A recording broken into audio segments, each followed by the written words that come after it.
que se multiplica por várias zonas do país nesta que é mais uma semana de luta. E vamos agora ouvir Paulo Prudêncio, que se junta a este jornal por videochamada, é professor e editor também de um blog. Paulo Prudêncio, bom dia, obrigada pela sua presença. Ouvimos este fim de semana o Primeiro-Ministro dizer que é importante trazer os professores para aquilo que são as regras também da administração pública no que diz respeito à possibilidade de entrada nos quadros. Esta proposta que aparentemente está em cima da mesa, na sua opinião, é finalmente essa tentativa de dar as mesmas possibilidades a professores e a restantes funcionários da administração pública? Bom dia, muito obrigado. Não, de modo nenhum, não é. Portanto, vocês eu estive a acompanhar, já falaram sobre a questão que está a referir de vinculação dos professores, portanto, como é uma questão que já se verifica com os professores que têm 3 anos de contratos como horário completo, quer dizer, é preciso não esquecer que foi uma imposição de Bruxelas, porque esta é uma questão que já se arrasta há muito tempo, da vinculação dos professores. O que nós neste momento devemos é esperar pelas reuniões que o Governo vai ter com os sindicatos para conhecer a proposta em concreto, porque realmente os professores têm, em relação a essa matéria, já um histórico, como todos já conhecem, e que foi referida, mas o que nos parece é que a questão da vinculação, digamos, não embora seja importante que o Governo decida que os professores possam vincular com 3 contratos, independentemente dos contratos serem em horário completo ou ano completo, o que nós já percebemos é que há aqui uma explosão, uma saturação, os professores estão cansados, isto são muitos anos com estas políticas. Repare que 120 mil professores, se há 20 mil professores que podem ser abrangidos pela vinculação, há 120 mil professores vinculados nos quadros e nos quadros de zona pedagógica, e esses 120 mil professores estiveram ainda ontem numa impressionante manifestação, portanto, por outras questões que são questões mais fundas, digamos, mais profundas, são questões mais sistémicas. Nós, digamos que essa questão da vinculação é como ter um doente com uma doença muito grave e estar-lhe a receitar uma aspirina, portanto, quer dizer, pode ter uma melhoria residual, mas as questões fundamentais são questões que se prendem também com as carreiras, com a avaliação dos professores e com a gestão das escolas. Portanto, estes 3 eixos, digamos assim, são fundamentais, não necessitam de alterações. Em alguns casos são alterações mais profundas, noutros são alterações mais superficiais. Claro, é evidente que todos sabemos o que acontece em termos financeiros, portanto, os orçamentos da educação, desde neste milénio, mas já vinha de trás noutros países, nomeadamente nos Estados Unidos e no Reino Unido, mas que depois se alastrou à Europa, uma série de políticas que fizeram com que a sustentabilidade dos orçamentos do Estado passasse por reduções nas políticas sociais, nomeadamente em grandes reduções nos orçamentos da educação, e isso passou pelo descrédito, pela manipulação mediática, pelo descrédito da escola pública e dos seus professores. E nós hoje estamos a ver os resultados. Há uma falta grave de professores, não apenas em Portugal, e essa é a questão fundamental para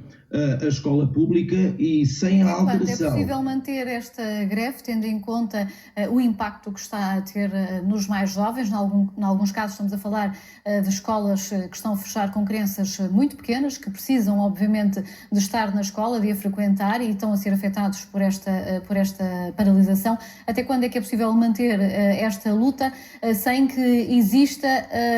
aqui uma cedência por uma das partes? Nem mais, é uma questão importante. Olha, eu recordo-me que estive aqui convosco em 2013 e era uma greve que vocês convidaram para comentar, era uma greve muito impopular, que era a greve aos exames nacionais do ensino secundário, e era uma opinião pública em que os encarregados de educação estavam muito indignados, e com razão, como é evidente. E eu lembro-me que na altura disse-lhes: olha, eu compreendo, as greves são mesmo isto, mas provavelmente daqui por uns anos não vão perceber e não vão perdoar não perdoariam aos professores se nada fizessem, porque, por exemplo, em 2013 nós nesse momento tínhamos tido, dizia-se que havia professores a mais, nós tínhamos tido um despedimento coletivo, digamos assim, de 20 mil professores, e se não tivéssemos feito essa greve aos exames do ensino secundário, teriam sido despedidos nessa altura mais 10 mil professores. E, portanto, a falta grave de professores que nós já que temos hoje seria ainda mais acentuada. Portanto, o que os professores estão a fazer, eu penso que as greves têm esses prejuízos todos, como é evidente, mas a população, as pessoas não perdoariam que os professores nada fizessem, que ficassem de braços cruzados. Muitos dos professores, como imagina, não estariam muito interessados em passar um dia de descanso de sábado a deslocarem-se, como eu, muitos que eu estive na manifestação e reparei pessoas que saíram de Bragança, do norte de Portugal, de madrugada, que tiveram os autocarros, pararam os autocarros, revistaram aquelas coisas que nós todos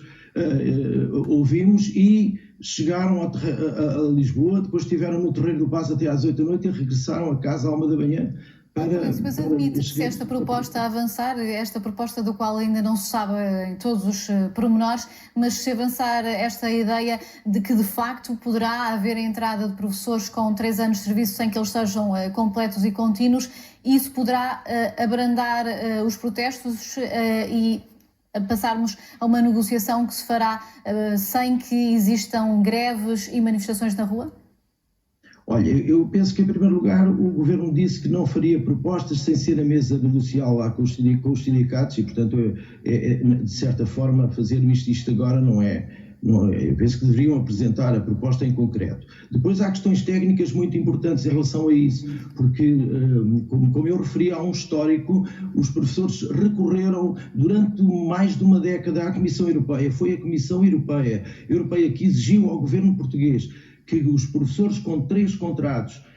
fossem vinculados. O Governo português criou uma norma travão, que é uma coisa, enfim, que acaba por prejudicar mais os professores do que propriamente beneficiar. É evidente que agora se acena com esta questão de se poder vincular ao fim de 3 contratos, porque foi novamente uma imposição da Comissão Europeia,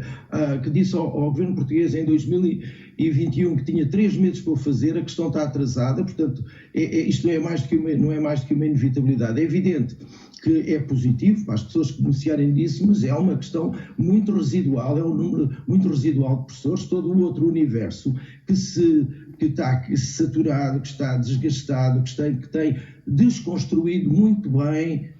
as políticas, porque há questões se há questões que são globais, portanto, se a falta de professores é uma questão que não é apenas portuguesa, mas há questões das políticas da carreira, da avaliação dos professores e da gestão das escolas, que são especificamente portuguesas. Os professores saturaram-se disso, são vítimas de injustiça, injustiças sobre injustiças, isto é, é uma coisa que, para quem observa, e eu também sou professor, como é evidente, mas para quem observa isto, chega a ser comovente, percebe? Ver como as pessoas têm passado por este mar de injustiças, de uma avaliação kafkiana, não são ouvidas, as questões não são modificadas, os professores reparam que aquela questão da municipalização. Sim, e é esse sentimento precisamente de injustiça ao longo dos anos que tem agudizado este protesto. Paulo Prudêncio, eu agradeço a análise que trouxe aqui a este jornal, neste dia que marca mais uma jornada de protesto entre os professores. Ora, a FEMPROF marca no Rossio, em Lisboa, o início desta greve nacional de professores, uma greve por distritos. Direto Sigo Notícias, agora com a Joana Teixeira.